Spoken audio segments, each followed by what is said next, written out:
Long ago, in the land of Canaan, there lived a man named Abraham, a man known for his faith and obedience to God. He had waited many, many years for a child, and finally, in his old age, God blessed him with a son, Isaac, the child of promise. Abraham loved Isaac deeply. He was his joy, his hope, his future. But one day, God gave Abraham a command that would test his faith like never before. The test begins. One morning, God called out to Abraham. "Abraham!" Abraham answered, "Here I am, Lord." Then God said something shocking. He told Abraham, "Take your son, your only son, Isaac, whom you love, and go to the land of Moriah. Offer him there as a burnt offering on one of the mountains I will show you." Can you imagine what Abraham must have felt? Confused, heartbroken, afraid. This was the very son God had promised him, the son through whom God said he would make a great nation. Yet, despite his pain, Abraham chose to trust God. The journey. The next morning, Abraham woke early. He saddled his donkey and took 2 servants with him, along with Isaac. He cut the wood needed for the offering and began the long journey toward the mountain God had shown him. For 3 days they traveled, 3 long, silent days, filled with heavy thoughts and aching hearts.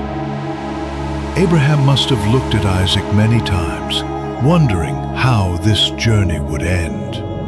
Finally, they saw the mountain in the distance.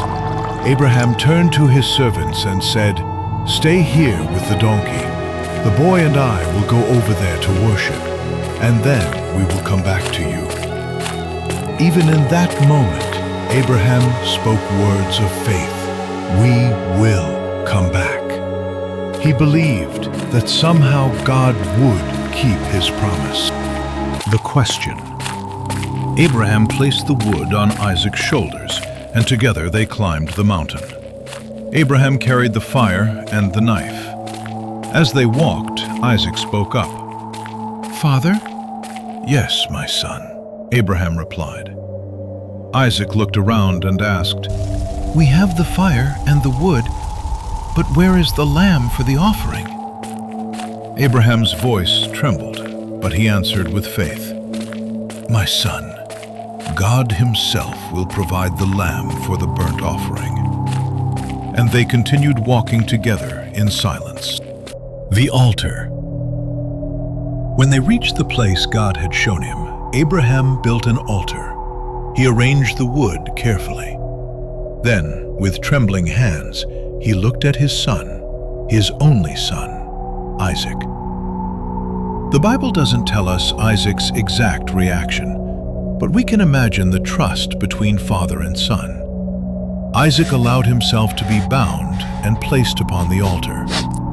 Abraham lifted his knife, tears filling his eyes, ready to obey God completely, even if it meant losing everything.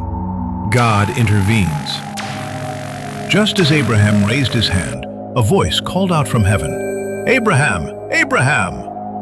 He stopped immediately and answered, "Here I am." Then the angel of the Lord said, "Do not lay a hand on the boy. Do not harm him.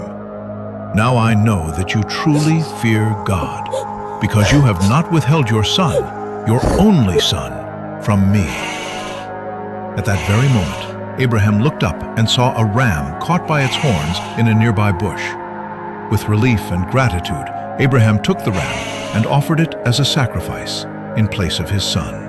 God's promise renewed.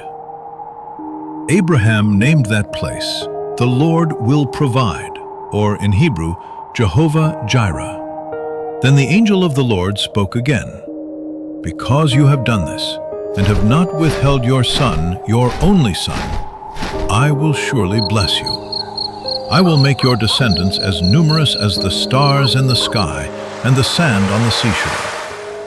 Abraham's obedience confirmed his faith, and God's promise continued through Isaac, just as he said.